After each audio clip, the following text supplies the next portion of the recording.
যে একটা অ্যারেস্ট তো এভাবে হয় না। সন্দীপ ঘোষকে জামাই আদরে কতবার ডাকা হয়েছে, দিনের পর দিন তাকে ডাকা হয়েছে।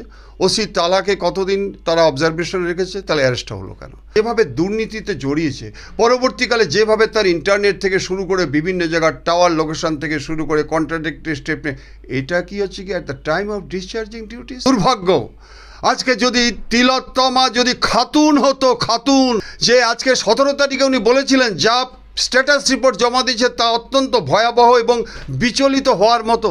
এই ভয়াবহ এবং বিচলিত হওয়ার মতো আপনি আমাকে বলুন যে laptop, hard disk, memory card, 18টি ডিজিটাল ডিভাইস থেকে কি পেয়েছে? আজকে সিবিআই রিপোর্ট দিচ্ছে চার্জশিটের মধ্যে যে 900 ঘন্টা হচ্ছে গিয়ে সিসিটিভি পেরুজ করতে হচ্ছে, hence delay. Larger conspiracy, preplanned murder wise murder করা হয়েছে এবং রেপ করা হয়েছে। এবং এই সিভিল যে পুলিশকে আপনি বলছেন এটা কখন, এটা গ্যাং রেপ। আগে ধর্ষণ করার পরে তাকে খুন করা হয়েছে। অতএব আমি আপনাদের বলতে চাচ্ছি যে সুপ্রিম কোর্টে আজকে যে অবজারভেশন হচ্ছে এটা আমার আপনার পক্ষে আজকে লজ্জাজনক ঘটনা। কারণ আগামী দিনে আপনার কোনো সন্তানকে যদি খুন করে তাহলে কিন্তু আপনাকে কি আজকে হাইকোর্টে যেতে হবে? মানুষ কোথায় যাবে? লোকাল থানাতে যাবে? মানুষ কোথায় যাবে? কথায় কথায় আছে জনস্বার্থ মামলা, মানুষ আজকে হাইকোর্ট থেকে সুপ্রিম কোর্ট, ডিভিশন বেঞ্চ। এটা কি প্রত্যেকের পক্ষে সম্ভব? যে সিবিআই যে সেকেন্ড চার্জশিটটা দিয়েছে আপনারা মিলিয়ে দেখবেন, তাতে একটা ভয়ানক রিপোর্ট দিয়েছে। ক্যালকাটা পুলিশের ফিঙ্গারপ্রিন্টের এক কনস্টেবল, যে কোনো মানুষ যেতে পারে না ওখানে। যেতে গেলে ডাক্তাররা ছাড়া কোনো, যারা ডাক্তার থাকে, যারা ডিউটি করে, তারা একমাত্র চাবি খুলে ওখানে ঢোকে। চাবিটাকে দিল।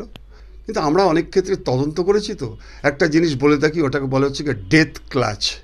ডেথ ক্লাচ কি জানেন? আপনারা শুনলে অবাক হয়ে যাবেন। আপনারা বোধহয় অনেকে জানেন যে 2004 থেকে 2016 পর্যন্ত আমাদের অল ইন্ডিয়াতে 1303 জনের ফাঁসির অর্ডার হয়ে বসে আছে। ওরা ক্যারাম খেলছে, সরকারি টাকায় খাচ্ছে।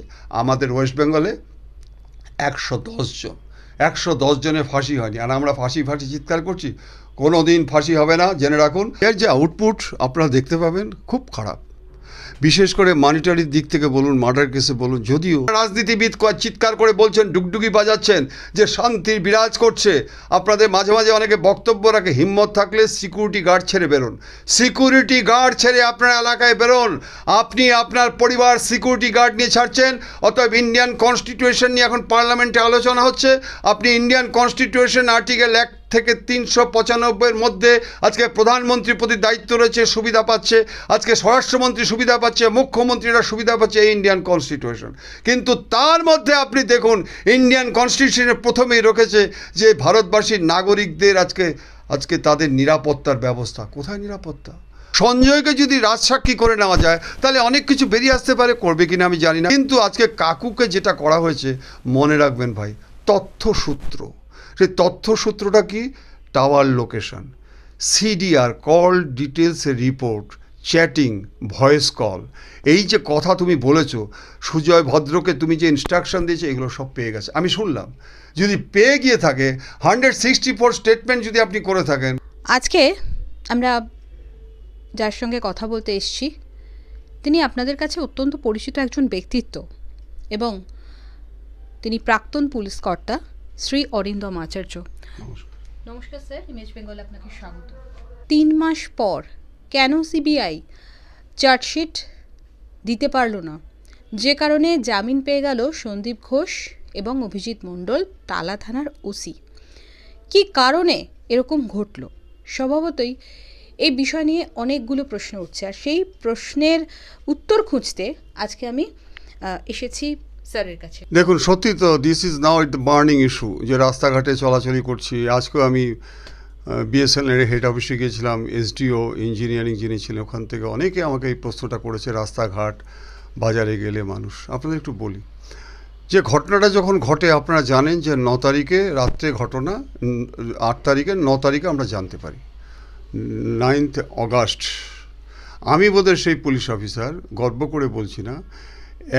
11 তারিখে আমি কিন্তু আরজিকর হসপিটালে একটা টিভি থেকে আমাকে ডাকা হয়েছিল, সেখানে আমি গিয়েছিলাম এবং সেখানে রাত 8টা থেকে 9টা অনুষ্ঠান হওয়ার পরবর্তীকালে 4-5জন doctor, she doctor and he doctor, তারা এসে যখন নাকি উইথ এ ভেরি পিটিয়া স্টোন যখন বলল মিস্টার আচার্যি যে যখন আমরা জানতে পারলাম সকালবেলা ইটস স্প্রেড লাইক ফ্লেম যে আজকে তিলোত্তমা আত্মহত্যা করেছে, আমরা যখন দেখতে যাই এবং দেখুন বিং ডক্টর তারা কিন্তু এভিডেন্স যাতে নষ্ট না হয় দূর থেকে তাকিয়ে দেখছে মাল্টিপল ইঞ্জুরি এবং মাল্টিপল ইঞ্জুরি যেভাবে প্রফিউজ ব্লিডিং হচ্ছে, যেভাবে আমরা সিন অফ ক্রাইমটা দেখেছি, আমরা নিচে এসে চিৎকার করেছি যে এ কখনো সুইসাইড করতে পারে না।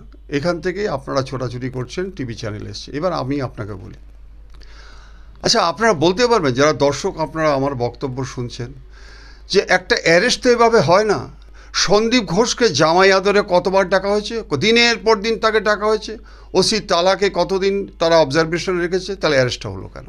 যদি এভিডেন্স না থাকে তাহলে অ্যারেস্ট হয় কখনো? কখনো হয় না। আমরা দেখেছি সিবিআই ঘন্টার পর ঘন্টা দিনের পর দিন অনেককে, যেমন আমি নামই বলে দিতে পারি যে আমাদের ল মিনিস্টার যিনি আছেন ওনাকে কতবার ডেকেছে, আরও অনেককে ডেকেছে, অ্যারেস্ট হয়েছে।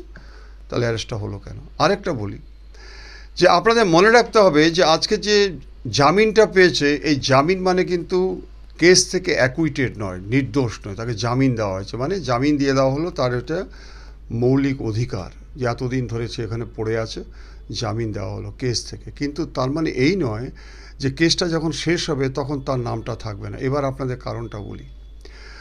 কারণটা হচ্ছে গিয়ে যে অনেকে আলোচনা করছে, আজকে অনেক অ্যাডভোকেটরা বলছেন, ঠিকই, তাদের সাথে আমি দ্বিমত পোষণ করে বলছি, আমাদের যে আইনটা আছে, তদন্তটা আমরা করি, সেটা কি হয় সেটা আপনাদের জানতে হবে যে Indian penal code, CrPC and evidence act. তাহলে এই যে সিআরপিসিতে 197, দয়া করে দর্শকবৃন্দ আপনারা একটু দেখে নেবেন, 197 সিআরপিসিতে কী লেখা আছে? লেখা আছে যে ওখানে at the time of discharging কোনো সরকারি কর্মচারী যদি কোনো কেসে ইনভলভড হয়, তাহলে কিন্তু সেই কেসে আজকে রাজ্য সরকারের কাছ থেকে অনুমতি নিতে হয়, যেটা সুপ্রিম কোর্ট এখন বলে দিয়েছে যে রাজ্য সরকারকে আজকে অনুমতি দিতে হবে, এই টাইম দিয়ে দিয়েছে, সাক্ষী কমপ্লিট করতে হবে, এই সমস্ত টাইম দিয়ে দিয়েছে, যেটা খুব লজ্জাজনক ঘটনা। আজকে সুপ্রিম কোর্টকে ইন্টারফেয়ার করতে হলো। কিন্তু আপনি আমাকে বলুন তো, at the time of discharging duties যদি কোনো সরকারি কর্মচারী কাজ করতে গিয়ে যদি আজকে ইমপ্লিকেটেড হয়, জড়িত হয়, তাহলে তার সরকারি চাকরি সরকার থেকে অনুমতি নিতে হবে। ঠিক আছে, 197 সিআরপিসিতে তাই আছে। কিন্তু আপনি শুধু নিজের বিবেককে একটু জিজ্ঞাসা করুন, একজন ডাক্তার যদি ডাক্তার যদি তার অপারেশন করার সময় বা তার ট্রিটমেন্টের সময় তাকে যদি আজকে ঘরের ভিতর নিয়ে গিয়ে ধর্ষণ করে, এটা কি at the time of discharging duties? আজকে সন্দীপ ঘোষের দায়িত্ব কী ছিল? একজন সুপার, তার যে দায়িত্ব ছিল ডাক্তারদের পরিষেবা, ডাক্তারদের রুগীদের পরিষেবা, ওখানে গিয়ে ইনফ্রাস্ট্রাকচার ঠিক করা। পরবর্তীকালে যেভাবে দুর্নীতিতে জড়িয়েছে, পরবর্তীকালে যেভাবে তার ইন্টারনেট থেকে শুরু করে বিভিন্ন জায়গার টাওয়ার লোকেশন থেকে শুরু করে কন্ট্রাডিক্টরি স্টেপ, এটা কি হচ্ছে কি at the time of discharging duties? আপনারা দেখবেন যদি ক্লাসিফিকেশন অ্যান্ড 197-এ হাইকোর্ট সুপ্রিম কোর্টের যে রুলিংস আছে, যে ওখানে কখনো কিন্তু বলা হয়নি যে ব্যক্তিগত কাজে কোনো আজকে সরকারি, ধরুন একটা এসপি আজকে চাকরি করে অফিস থেকে ফিরে এসে তার ওয়াইফকে মার্ডার করে দিল, তাহলে at the time of discharging duties এটা হবে? হয় না। অতএব এই ক্ষেত্রে আমার মনে হচ্ছে যে সিবিআই যে চিন্তাভাবনা করছে, যখন আজকে সিভিক পুলিশের এগেনস্টে যেটা হয়েছে সেটা আজকে ট্রায়াল হচ্ছে, শুরু হচ্ছে, পরবর্তীকালে আপনারা দেখতে পারবেন কদিনের মধ্যে রেজাল্ট। কিন্তু এই কেসে যে ঘটনাটা করেছে সেটাতে কিন্তু আমিও অ্যাজ এ ম্যান হিসাবে কিন্তু I am overwhelmed with grief. কারণ আমার সন্তান, আজকে অনেকে বলছে যে তিলোত্তমার মা এই করেছে ওই করেছে সে, আরে ভাই যারা বলছেন আপনার মেয়ের যদি আজকে এই ঘটনাটা হতো, আপনি কি এইভাবে কথা বলতে পারতেন? তারা আজকে pillar to post to pillar ঘুরে বেড়াচ্ছে, তারা চিৎকার করছে যে জাস্টিসটা কোথায়? আপনি বলুন 10 তারিখে যে আজকে human rights, national human rights commission আজকে আমরা আলোচনা করেছি অনেক, আমি নিজেও ব্যক্তিগতভাবে 4টে জায়গায় মানব অধিকার নিয়ে আজকে 1948-এ স্টার্ট হয়েছিল। আচ্ছা, ওখানে মানবাধিকারে তো আবার নারীদের জন্য আলাদা একটা সেকশন রয়েছে। সেই অর্থায় আমি আপনাদের বলি আজকে যে যদি আজকে মানব অধিকার নিয়ে এত অনুষ্ঠান হয়ে থাকে, তাহলে মা বাবা তার সন্তান পাবে না। মা বাবা তার চিৎকার করছে, তার সন্তানকে জোর করে 200-300 পুলিশ নিয়ে চলে যাচ্ছে। আমি আপনাদের বলতে চাচ্ছি, দুর্ভাগ্য আজকে যদি তিলোত্তমা যদি খাতুন হতো, খাতুন, তাহলে এইভাবে ডেড বডি পোড়াতে পারতো না, কারণ ডেড বডিটা পুড়েছিল এভিডেন্স যাতে সব শেষ হয়ে যায়। আজকে যদি খাতুন হতো তাহলে তাকে আজকে মাটিতে কবর দিতে হতো, এবং ডিজেন্টার, যেটা আমরা পুলিশে বলে থাকি, ডিজেন্টার মানে ডেড বডি তুলে আজকে কিন্তু অনেক ট্রেস অ্যান্ড ক্লুজ পেতে পারতো। আপনি আমাকে বলুন, 13 তারিখে হাইকোর্ট যে আজকে নির্দেশটা দিয়েছিল যে ইমিডিয়েট না দিলে এভিডেন্স লোপাট হয়ে যাবে, আজকে সুপ্রিম কোর্ট যে কথাটা বলেছিল যে অভয়াকে এই ঘটনায় যে আমি আপনাদের যা ভয়াবহ, সুপ্রিম কোর্টের চিফ জাস্টিস বলেছিল, আমি লিখে রেখেছি যে আজকে 17 তারিখে উনি বলেছিলেন যা স্ট্যাটাস রিপোর্ট জমা দিয়েছে তা অত্যন্ত ভয়াবহ এবং বিচলিত হওয়ার মতো। এই ভয়াবহ এবং বিচলিত হওয়ার মতো আপনি আমাকে বলুন যে laptop, hard disk, memory card, 18টি ডিজিটাল ডিভাইস থেকে কি পেয়েছে। আজকে সিবিআই রিপোর্ট দিচ্ছে চার্জশিটের মধ্যে যে 900 ঘন্টা হচ্ছে গিয়ে সিসিটিভি পেরুজ করতে হচ্ছে, হেন্স ডিলে। আমি আপনাদের বলতে পারি এই যে পেপার কাটিংগুলো, আজকে আমার সমস্ত পেপার কাটিং রাখা আছে, 3টে পেপার, ইংলিশ থেকে শুরু করে সব পেপার। এখানে যে বলেছে ঘটনার পরে কিছু ফুটেজ মুছিয়ে দেওয়ার ব্যবস্থা করেন সন্দীপ এবং অভিজিৎ। আপনি আমাকে বলুন, আরজিকর মামলা রাজ্যের স্যাংশন নিয়ে তরজা সুপ্রিম কোর্টে। স্যাংশন, আমি যদি সঠিক জিনিসটা দিতে চাই, আমার স্যাংশন হচ্ছে গিয়ে কি, যে এটা কি রাজ্য সরকারকে এখন সুপ্রিম কোর্টকে বলতে হচ্ছে যে এত তারিখের মধ্যে তোমাকে স্যাংশন দিতে হবে। এই লজ্জাটা কার? কাকে বাঁচাবার জন্য? 197 স্পষ্ট বলা আছে at the time of discharging duties, যদি কেউ কাজ করতে গিয়ে আবার যদি আজকে ইমপ্লিকেটেড হয় তাহলে রাজ্য সরকারের অনুমতি লাগবে।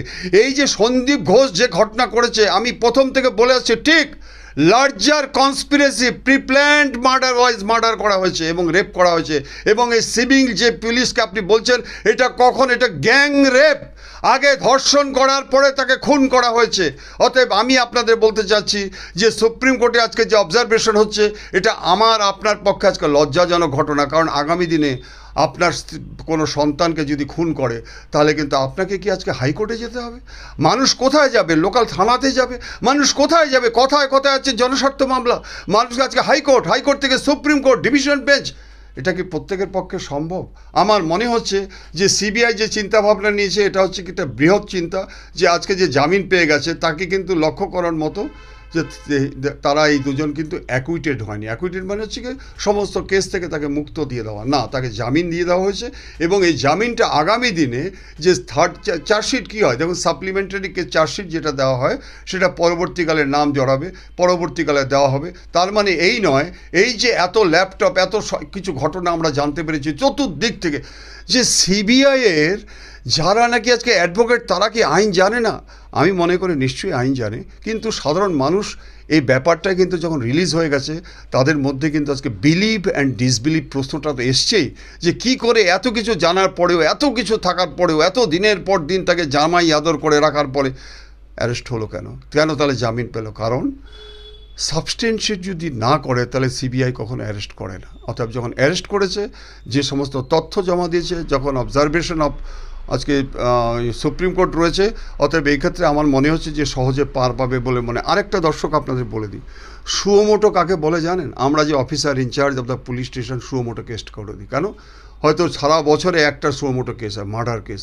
আপনি বলতে পারেন সুপ্রিম কোর্টের চিফ জাস্টিস আজকে সুমোটো নিল, শতপ্রণোদিত হয়তো মামলাটা নিল in view of very emergent situation for justice. আচ্ছা বলুন তো, আমি সুপ্রিম কোর্টের বিচারকদের বিরুদ্ধে কিছু বলতে পারবো না। সাধারণ মানুষ যে প্রশ্নটা আজকে করছে, যে আজকে দিনের পর দিন লেট, চলে যাওয়ার আগে পর্যন্ত লেট, তাহলে আজকে আমরা যে প্রশ্নটা করছি যে সুপ্রিম কোর্ট তাহলে নিল কেন? কারণ ক্যালকাটা হাইকোর্ট যে অবজারভেশনের মধ্য দিয়ে কাজটা করছিল তাহলে সেটাই তো বেটার ছিল। আমরা তো অনেক আশা করেছিলাম। আজকে নির্ভয়ার মা বাবা যে কাঁদছে, একদম ন্যায্য কথা কাঁদছে, কারণ যারা আজকে নির্ভয়ার মায়ের বাবা নিয়ে সমালোচনা করছেন তারা চোখ বুজে একটু চিন্তা করুন, এই ঘটনাটা যদি আপনার মেয়ের হতো, এই ঘটনাটা যদি আপনার মেয়েকে হত্যা করার পর ধর্ষণ করা হতো তাহলে আপনারা কি বলতেন? এই ঘটনাটা যদি আজকে মৃত্যুর পরে আপনি ডেড বডিটা পাওয়ার জন্য আজকে ছিনিয়ে নিয়ে যাচ্ছে, চিল যেমন একটা শোক আজকে একটা ইঁদুর, মরা ইঁদুরকে নিয়ে যায় ছিউদি মেরে, সেইভাবে কি প্রয়োজন ছিল আপনি আমাকে বলুন তো? মৃত্যুর পরে ডেড বডি আমাদের হিন্দু শাস্ত্র মতে মা বাবা পাবে, তার বাড়িতে তাকে ডাকা হবে, সে আসবে। মানবিকতার খাতিরেই আজকে আরজিকর হসপিটাল থেকে সোদপুরে গাড়ি পাঠানো উচিত ছিল। আজকে মারা গেছে ভোরবেলা, আজ এফআইআর হচ্ছে ডেড বডি জ্বালিয়ে দেওয়ার পরে। আপনারা মনে করতে পারছেন যে 9 তারিখের ঘটনা, 10 তারিখে এই সন্দীপ ঘোষ আজকে ইন ভেরি ইমার্জেন্ট সিচুয়েশান, যেখানে আজকে ডেড বডিটা পড়েছিল তার পাশে যে আজকে বেসিনটা পর্যন্ত আজকে ভেঙে দেওয়ার অর্ডার করেছে। কোন কারণে, কি প্রয়োজন ছিল? আজকে দিনের পর দিন যে ওখানে যে আজকে এভিডেন্সগুলো পাওয়া যেত, আমি তো মনে হয় যে ওখানে যে আজকে মার্ডার করার পরে রক্তগুলো যখন ধুয়েছে বেসিনে, সেইগুলোকে আজকে ওখান থেকে ডিসঅ্যাপিয়ারেন্স করার জন্য preplanned wise under the direct supervision and direction হচ্ছে কি সন্দীপ ঘোষের জন্য আজকে একটা স্বাস্থ্য দপ্তর থেকে অর্ডার হলো ভেঙে দাও। কেন ভেঙে দেবে? আচ্ছা, আরও একটা কথা বলছি, দেখবেন আপনার বেসিনে যখন ওই জায়গাটা ভাঙে ওখানে পুলিশ গার্ড ছিল, পুলিশের যে সিসি ছিল, সিসি কমেন্ট সার্টিফিকেটে লেখা থাকে যে তাদের কি করণীয়। আপনি বলুন তো ওখানে কি লেখা ছিল যে আজকে যদি ভেঙে দেয় কেউ তাহলে তুমি ইউ এক্সটেন্ড কোঅপারেশন? ওখানে দেখা ছিল নিশ্চয়ই যে তুমি you are directed to maintain law and order duty and other, যাতে এভিডেন্স কোনো লোপাট না হয়। তারপরে আজকে একের পর এক সমস্ত ডাক্তাররা ঢুকছে, পলিটিক্যাল লিডার্সরা ঢুকছে। ওটা কি চিড়িয়াখানা যে আজকে একটা বাঘ এসছে? এটা তো উচিত ছিল আজকে এভিডেন্স যাতে লোপাট না হয়, ওটাকে প্লেস অফ অকারেন্সটাকে আজকে গার্ড করা, যাতে সত্য জিনিসটা উদ্ঘাটিত হয়। আজকে বলছে যে ফাঁসির অর্ডার। হাস্যাস্পদ। আপনাদের বলে দিই একটা কথা, নতুন যে আইনটা হয়েছে আপনারা যদি দেখেন 66 থেকে নানা রকম দেখবেন, আপনারা দেখে রাখবেন ওখানে কত সুন্দর ফাঁসির অর্ডার হয়েছে। আচ্ছা, আপনাদের মনে এই প্রশ্নটা আসে না, এই যে নতুন আইন হওয়ার আগে তিল জ্বালাতে কী করে ফাঁসির অর্ডার হলো? আইনটা সেরকম চাই, মেটিকুলাসলি যদি ইনভেস্টিগেশন হয়। নতুন আইনের কোনো দরকার নেই। নতুন আইন তো হয়েছে যে নারীদের উপর যাতে অত্যাচার হলে সিরিয়াস পানিশমেন্ট হবে। একের পর এক নারীগুলো ধর্ষণ হচ্ছে, একের পর এক আপনি দেখবেন 9 বছরের বাচ্চা মেয়েগুলোকে ধর্ষণ করে আগুন দিয়ে পুড়িয়ে দিচ্ছে। ইয়াস, আপনাদের মনে প্রশ্ন থাকতেও পারে যে আজকে স্টেট পুলিশ দুটো কেসে আজকে 60 দিনে 61 দিনে আজকে চার্জশিট না শুধু কনভিকশন হয়েছে ফাঁসি। আপনাদের মনে রাখতে হবে, সিগারেট যখন খেয়েছে তার লালা, সেই লালাতে থেকে ডিএনএ টেস্ট করে সেই অ্যাকিউজডের ডিএনএ টেস্ট মেলাবার পরে তাকে চার্জশিট দিয়ে দিয়েছে, ফাঁসি অর্ডারটা দিয়েছে। আচ্ছা, যারা এই কাজটা করতে পারে, তাহলে তুমি যখন আজকে 9 তারিখ 9, 10, 11, 12, 13 এই 5টা দিন, তাহলে এই পুলিশ কি তদন্ত করেছে, কি প্রিজার্ভ করেছে? ওখানে তো অনেক এভিডেন্স ছিল, পাওয়া যেত। সিবিআইও আজকে কি করলো? আজকে সিবিআই বলছে ওখানে অনেক কিছু আছে। এই গত কয়েকদিন আগে দেখলাম যে সিবিআই যে সেকেন্ড চার্জশিটটা দিয়েছে, আপনারা মিলিয়ে দেখবেন, তাতে একটা ভয়ানক রিপোর্ট দিয়েছে। তাতে কি রিপোর্ট দিয়েছে? যে ক্যালকাটা পুলিশের ফিঙ্গারপ্রিন্টের এক কনস্টেবল খুব সুনিপুণভাবে আজকে ওই প্লেস অফ অকারেন্সের ওখানে ল্যাপটপ থেকে শুরু করে সমস্ত জায়গায় এভিডেন্সগুলো, ফিঙ্গারপ্রিন্ট থেকে শুরু করে সব কিছু লোপাট করে দিয়েছে। এটা মিথ্যা। এটা তাহলে লিখলো কেন? যদি লেখে তাহলে আমি পেপার দিচ্ছি, তাহলে সেই সাংবাদিকের যে আজকে চিফ রয়েছে তার এগেনস্টে আজকে ডিফার্মেশন কেস করা হোক। তাহলে এখন প্রমাণিত হচ্ছে যে প্রিপ্ল্যান্ড ওয়াইজ আজকে যাতে তিলোত্তমার ফাঁসিটা যাতে না, আজকে যাতে তাকে বাঁচিয়ে দেওয়া যায় অপরাধীদের, তার জন্য আজকে সুনিপুণভাবে লার্জার কনস্পিরেসির যে কথাটা আজকে বলা হচ্ছে, প্রিপ্ল্যান্ড ওয়াইজ আজকে যে কথাটা বলা হচ্ছে, সেই কথাটা আমিও আজকে অস্বীকার করতে পারবো না। কারণ আমি 12 তারিখ থেকে যে কথা বলে আসছি, আজও সেই কথা বলছি। এই কারণেই যে 12 তারিখে আপনারা বলুন না যে আজকে যে ঘটনাটা যখন আরজিকরে হয়ে থাকে, আজকে 13 তারিখে যখন নাকি হাইকোর্ট অর্ডার দিল, 14 তারিখে আজকে আরজিকরের ইমার্জেন্সি ব্লকটাতে আজকে 200-300 লোক কী করে ঢোকে? কী কারণে ঢুকলো, কেন ঢুকলো? আজকে এই ডিআইবি কোথায়, লোকাল পুলিশ কোথায়, লোকাল কাউন্সিলর কোথায়, লোকাল এমএলএ কোথায়, তাদের আজকে ইন্টেলিজেন্স কোথায়? তারা আজকে যে একের পর এক ঢুকে যখন ঘর বাড়ি ভাঙছে, জিনিসগুলো ভাঙছে, মেয়েরে বাথরুমে পর্যন্ত ঢুকে যাচ্ছে, কোথায় ছিল সে পুলিশ?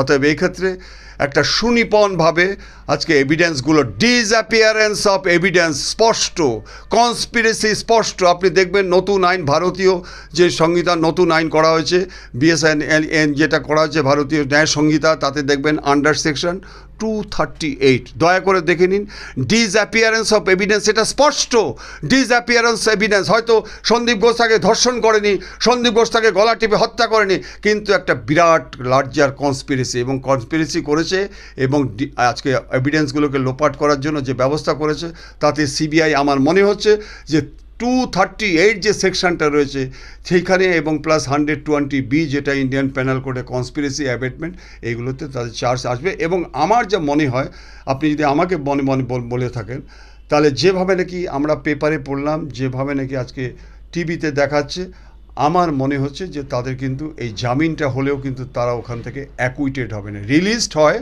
অনেক সময় কিসে অন বেনিফিট অফ মানে বেনিফিট অফ ডাউট, কিন্তু অ্যাকুইটেড হয় কোনো নির্দোষ। কিন্তু আমার মনে হচ্ছে তাদের কিন্তু ইন ফিউচারে সিবিআই একটা অনেক চিন্তাভাবনা করে, যেহেতু আজকে সিভিক পুলিশের এই কেসটা পার্টিকুলার একজনকে দেখানো হয়েছে, কিন্তু conspiracy murder case and rape কেসে কিন্তু ইন ফিউচারে আমার মাই পার্সোনাল অপিনিয়ন, আমার মনে হচ্ছে যে এই কেসে আগামী দিনে কিন্তু তাদের চার্জশিট দেবে। স্যার, আরেকটা বিষয়, আপনি যেটা একটু আগে বললেন যে সেই 4 তলার অর্থোপেডিক ডিপার্টমেন্ট যেখান থেকে নির্যাতিতার দেহটা উদ্ধার হয়েছে, সেখানে আপনি যেমন বললেন যে 200-300 লোক একসাথে ঢুকে পড়েছে, তার পাশাপাশি একটা প্রশ্ন উঠে আসছে 8 তলার যে ওটি রুম সেই জায়গাটাকে ঘিরে, এবং যেটা ইতিমধ্যেই সিবিআই তদন্ত চলাকালীন অবস্থায় সিল করে দিয়েছে, এবং সেখান থেকে এমন কিছু বস্তু উদ্ধার হয়েছে স্বভাবত তার পরিপ্রেক্ষিতে, সেই ইনভেস্টিগেশনের পরিপ্রেক্ষিতেও ওই 8 তলার ওটি রুমটাকে সিল করে দেওয়া হয়েছে। আপনি তো দীর্ঘদিন ধরে বিভিন্ন বিষয়ে তদন্ত করেছেন, আপনার কি মনে হয় স্যার এটা মানে এটার কারণটা কি? দেখুন, প্রথম কথা হচ্ছে গিয়ে আপনাকে প্রথম জানতে হবে, আমি তো আরজিকর হসপিটালে গিয়েছিলাম, ওটা হচ্ছে 4 তলার ঘটনা, আমরা ওখানে ভালোভাবে দূর থেকে দেখেছি। আপনি বলুন তো আমাকে, এই মেয়েটি যখন 36 ঘন্টার পরে যখন রেস্টরুমে গেল, ওখানে রেস্টরুম হয়, ওখানে সিসিটিভি থাকে, অনেক কিছু আছে, তো ওখানে তো একটা চাবি থাকে, যে কোনো মানুষ ঢুকতে পারে না ভাই, যে কোনো মানুষ যেতে পারে না। ওখানে যেতে গেলে ডাক্তাররা ছাড়া কোনো যারা ডাক্তার থাকে, যারা ডিউটি করে, তারা একমাত্র চাবি খুলে ওখানে ঢোকে। চাবিটা কে দিল? কে চাবি দিল? কার কাছে সেই রাত্রে দায়িত্ব ছিল? এগুলো সিবিআই কিন্তু আজকে খোঁজ নিয়েছে। আপনাকে মনে রাখতে হবে যে ওইখানে যে 4 তলায় যে ঘটনাটা ঘটেছে, ওখানে কিন্তু আমি ঢুকতে পারবোই না। ওখানে ঢুকতে পারবে কে? চেনা লোক। তো চেনা লোকটাকে দেখুন, আমি আজকে খুব অবাক লাগে যে আপনারা জানেন পলিগ্রাফি টেস্ট, আপনারা জানেন নার্কো অ্যানালাইসিস, আপনারা জানেন বোধহয়, এগুলো বোধহয় অলরেডি শুনেছেন, narco analysis, brain mapping, polygraphy test যখন নাকি আজকে সিভিক পুলিশকে সঞ্জয় রায়কে করানো হয়, সেখানে কিন্তু আমি দেখলাম পেপারে সে বলেছে যে রাত 9 তারিখ রাত ভোর 3:30টার সময় যখন ও ওখানে ঢুকছে, সেখানে গিয়ে দেখছি ও ডেড বডি পড়ে আছে। আপনি বলুন, তার মানে তার আগে হয়েছে? আমি আপনাকে পেপার দেখাতে পারি। আচ্ছা, এইবার আপনাকে বলুন, এইবার সে যখন স্টেটমেন্টটা দিচ্ছে, এইবার ওখানে নাকি তার কাছে ব্লাড পেয়েছে। আপনি দেখবেন যদি ব্লাড পাওয়া থাকে, তাহলে ওয়ারিং অ্যাপারেলস যেটা আছে, ওয়ারিং অ্যাপারেলস, যে মেয়েটাকে যদি আজকে ধর্ষণ করে জীবিত অবস্থায়, সে স্কাপলিং করবে, সে ধস্তাধস্তি করবে, ধস্তাধস্তি করে, কারণ যে মদ্যপ অবস্থায় আজকে যে সিভিক পুলিশ দেখেছেন নানা রকম ব্রোথেলে যায়, এই যায় সেই যায়, তার সাথে মেয়েটার শক্তি অনেক বেশি, ও লড়াই করতে পারতো, লড়াই করলে তার জামাতে অনেক আজকে ব্লাড ফাট পাওয়া যেতে পারতো। আরেকটা আপনাদের বলে দিই, দর্শক বিন্দু, আপনারা অনেকে আমার থেকে ভালো জানেন, কিন্তু আমরা অনেক ক্ষেত্রে তদন্ত করেছি, তো একটা জিনিস বলে থাকি, ওটাকে বলা হচ্ছে কি ডেথ ক্লাচ। ডেথ ক্লাচ কি জানেন? আপনারা শুনলে অবাক হয়ে যাবেন। ডেথ ক্লাচ হচ্ছে যখন লড়াই হয়, যখন কখনো যদি কোনো আসামির কোনো চুল বা জামার বোতাম যদি সেই ভিকটিম যদি ধরে ফেলে, সেই ধরার যে মুডটা, এই মুডটাকে থেকে কিন্তু আজকে ওটাকে না কাটা পর্যন্ত কিন্তু বের করতে পারবে না, এটাকে বলে ডেথ ক্লাচ। এবং এই ডেথ ক্লাচকে আজকে করেছে আজকে 5 দিন ধরে যখন পড়েছিল ক্যালকাটা পুলিশের আন্ডারে, করেছে কি ডেথ ক্লাচ যদি আজকে পাওয়া যেত, দেখুন গলাটা যদি টেপে, তাহলে তারকে ফিঙ্গারপ্রিন্ট, আপনারা জানেন যে ধনঞ্জয়ের যে মৃত্যুটা হলো, অনেকে চিৎকার চেঁচামেচি করছেন, আমার কাছে কেস ডকেটগুলো আছে, একটু পড়ে যাবেন, যে ওখানে একমাত্র under the shade of hypothesis. Hypothesis কথাটার অর্থ হচ্ছে গিয়ে অনুমান। সেটা কি? সেটা হচ্ছে গিয়ে আজকে medical science expert opinion and হচ্ছে গিয়ে আপনার সূত্র, এই সূত্র থেকে যেটা পাওয়া গেছে, scientific expert opinion and medical expert opinion. এই যে সায়েন্টিফিক এক্সপার্ট অপিনিয়ন, সেটা হচ্ছে কি যে ফিঙ্গারপ্রিন্ট, ফুটপ্রিন্ট থেকে, ব্লাড থেকে শুরু করে বিভিন্ন, ধনঞ্জয় আজকে তাই হচ্ছে, আরও অনেকগুলো কারণ আছে। আপনি আমাকে বলুন, আপনি যে আজকে আমি এই প্রশ্নটা করলেন, এটা একেবারে ক্রিস্টাল ক্লিয়ার আমার নয়, সাধারণ মানুষ যে মুদি দোকানে আছে তাকে গিয়ে জিজ্ঞাসা করুন। শুনুন, আমার লজ্জা লাগে কি জানেন তো, যখন নাকি 11 তারিখ, 12, 13, 14 তারিখে আমি মাঝে মাঝে যাই মানুষের এক্সচেঞ্জ অফ ইনফরমেশনগুলো নেওয়ার জন্য ভ্যান্ডারে যাই, সেদিনের মধ্যে বলেছিলাম, একটা ভ্যান্ডারে ক্যানিং থেকে যাচ্ছে আজকে কোলে মার্কেটে তরকারি বিক্রি করতে, তার আলোচনা করছে যে ভাইরে বলতো যে একটা ডাক্তার, সে ডাক্তার, এত বড় একজন ডাক্তার, সে আত্মহত্যা করছে উলঙ্গ হয়ে। আজকে ক্যালকাটা পুলিশ, আজকে কলকাতার পুলিশ বাবুরা আজকে এটা বুঝতে পারলো না, সে আজকে খুন হয়েছে না, আজকে বলছে আত্মহত্যা। তাহলে আমাদের ওখানে কি হবে? একটা সাধারণ মানুষের মনে যখন এই প্রশ্নটা আসে, আমাদের ট্রেনিং দেয় কেন?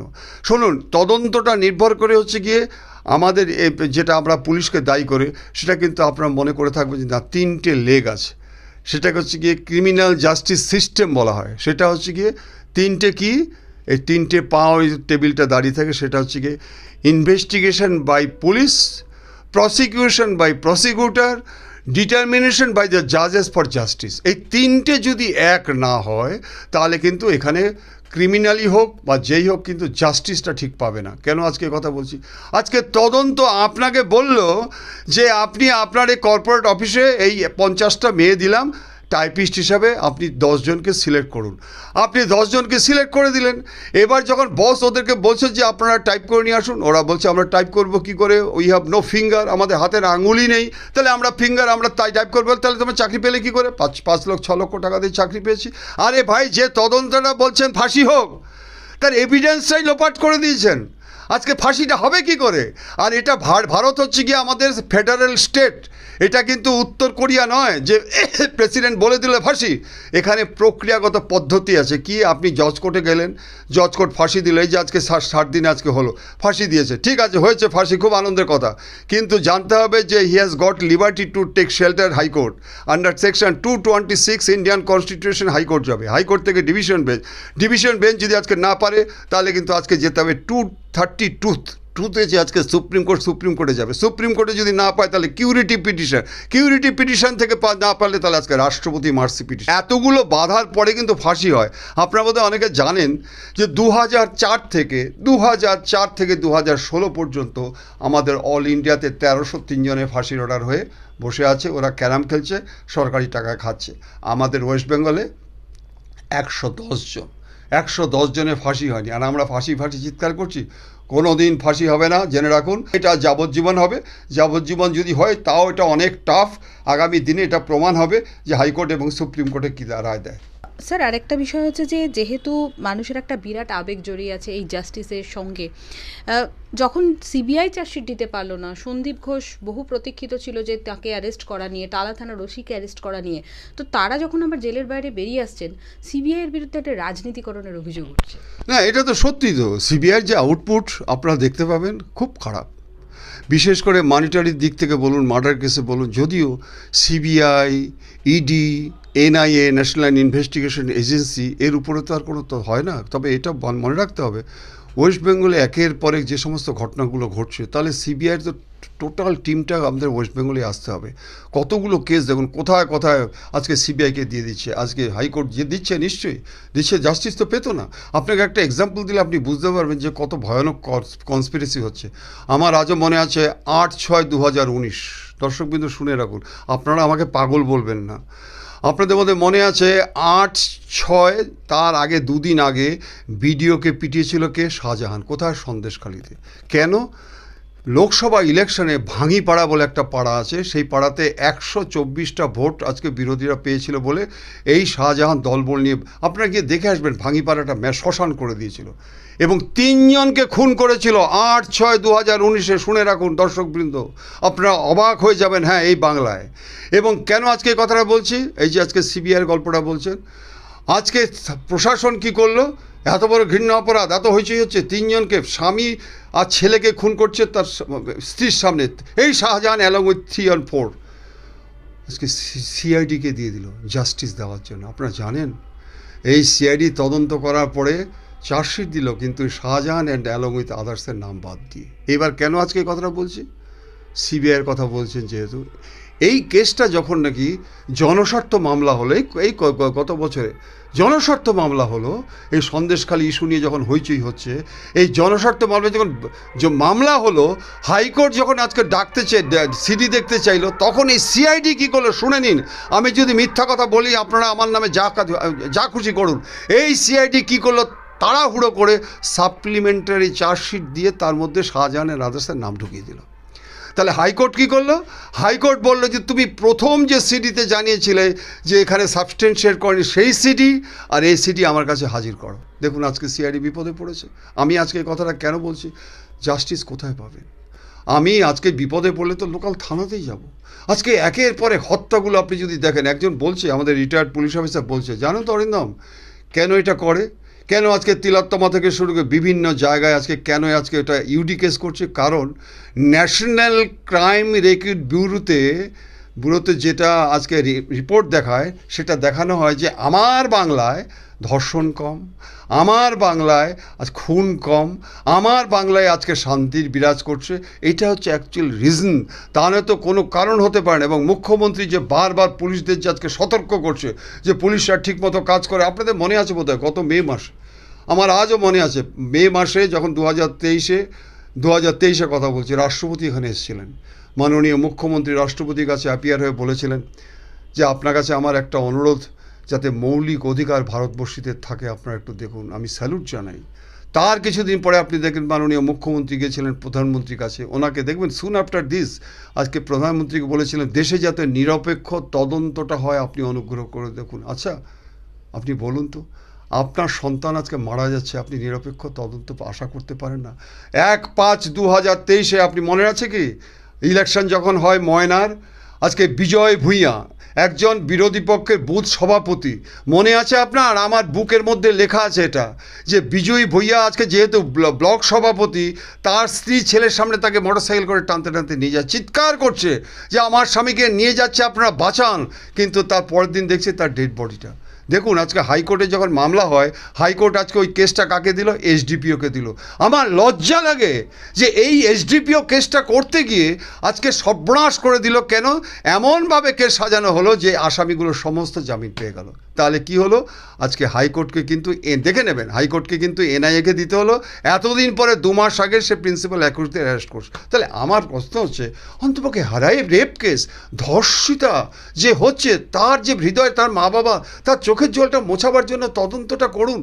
যে মারা হয়ে যাচ্ছে, আরে ভাই হিম্মত থাকলে না, আপনারা যারা রাজনীতিবিদ চিৎকার করে বলছেন, ডুগডুগি বাজাচ্ছেন যে শান্তির বিরাজ করছে, আপনাদের মাঝে মাঝে অনেকে বক্তব্য রাখে, হিম্মত থাকলে সিকিউরিটি গার্ড ছেড়ে বেরোন, সিকিউরিটি গার্ড ছেড়ে আপনার এলাকায় বেরোন। আপনি আপনার পরিবার সিকিউরিটি গার্ড নিয়ে ছাড়ছেন, অতএব ইন্ডিয়ান কনস্টিটিউশন নিয়ে এখন পার্লামেন্টে আলোচনা হচ্ছে। আপনি ইন্ডিয়ান কনস্টিটিউশন আর্টিকেল 1 থেকে 395-এর মধ্যে আজকে প্রধানমন্ত্রীর প্রতি দায়িত্ব রয়েছে, সুবিধা পাচ্ছে, আজকে স্বরাষ্ট্রমন্ত্রী সুবিধা পাচ্ছে, মুখ্যমন্ত্রীরা সুবিধা পাচ্ছে এই ইন্ডিয়ান কনস্টিটিউশন। কিন্তু তার মধ্যে আপনি দেখুন ইন্ডিয়ান কনস্টিটিউশনে প্রথমেই রেখেছে যে ভারতবাসীর নাগরিকদের আজকে তাদের নিরাপত্তার ব্যবস্থা। কোথায় নিরাপত্তা? যেভাবে 2018, 2019, 2021, 2023 এতগুলো মানুষের মৃত্যু, স্বাভাবিক কারণে সমবায় একটা ইলেকশন হচ্ছে, সেখানে পর্যন্ত আজকে কেন্দ্রীয় বাহিনীকে পাঠাতে হচ্ছে। এই লজ্জা কার?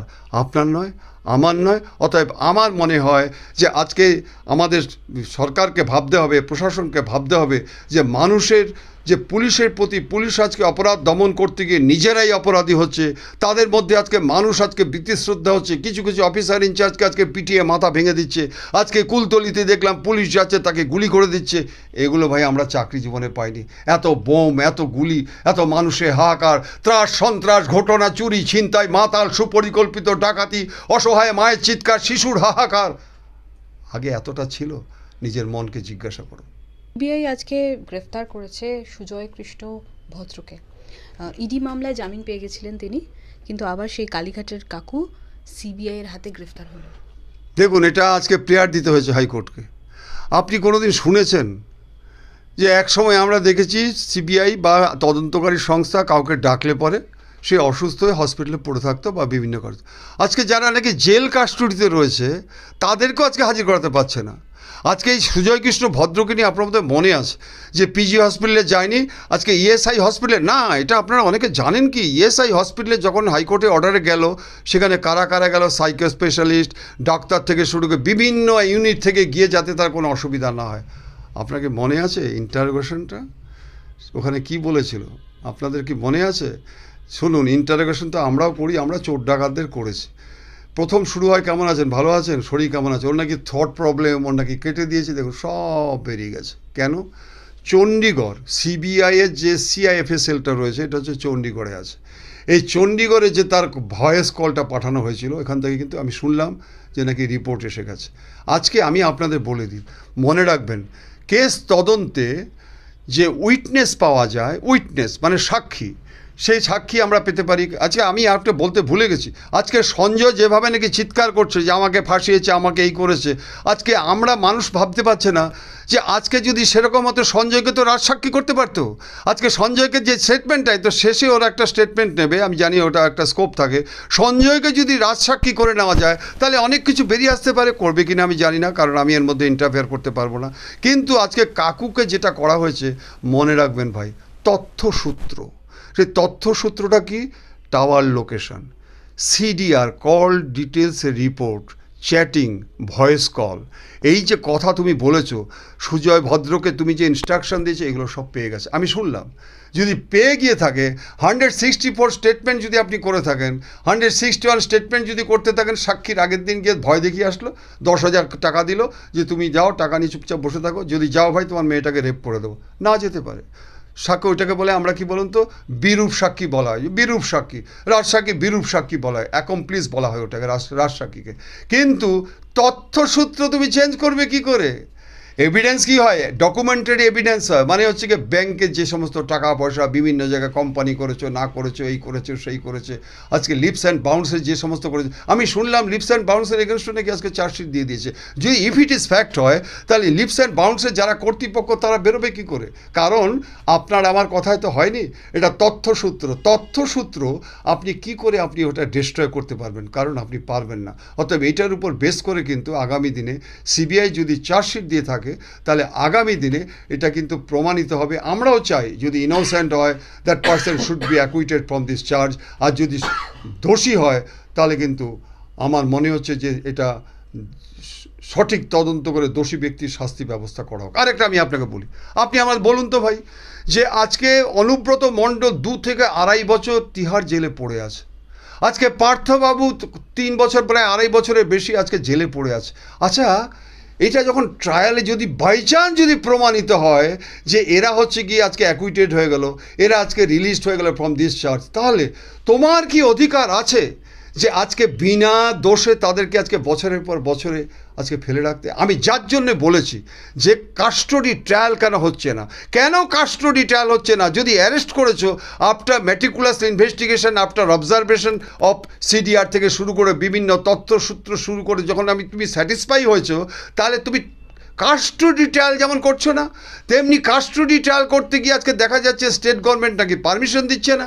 আরে পারমিশন না দিলে তুমি চার্জশিট দিয়ে দাও না, দেখা যাক না ট্রায়ালে কী হয়। অতএব এই ক্ষেত্রে আমার মনে হচ্ছে যে সিবিআই আজকে যে ইয়ে থেকে যেটা জজ কোর্ট থেকে যে মিস্টার সিদ্দিক বাবু, আমি বলছি বারবার নামটা বলছি, অনেক কিছু শেখার আছে ওনার কাছ থেকে, যে উনি যে আজকে এই কথাটা বলছে চার্জশিট দিয়ে দিক না, পরবর্তীকালে ট্রায়ালে দেখা যাবে। কারণ 197-এ স্পষ্ট লেখা আছে যে at the time of discharging duties হতে পারে, কিন্তু at the time of discharging বাড়ি গিয়ে মার্ডার করে দিলে, একজন ডাক্তার আজকে গাইনো স্পেশালিস্টে আজকে অপারেশন করার নামে তাকে ধর্ষণ করে দিল, সেটা at the time of discharging duties হয়ে যাবে নাকি? কখনো হতে পারে? হতে পারে না। আমি অফিসার ইনচার্জ পুলিশ স্টেশনে আমি একটা তদন্ত করছি, আমি পেলাম, কিন্তু আমি তদন্তটা করতে গিয়ে একজন সাক্ষী মিসগাইড করলো বলে বাড়ি থেকে তাকে রিভলভার দিয়ে গুলি করে দিলাম, এটা আমার at the time of discharging duties হয় না। অতএব এক্ষেত্রে আমার মনে হচ্ছে যে তদন্তটা নিশ্চয়ই সঠিক পথে যাবে, এবং যেহেতু আপনার অবজারভেশন অফ সুপ্রিম কোর্ট চলছে, হাইকোর্ট চলছে, এক্ষেত্রে আমার কিছু বলা আর বেশি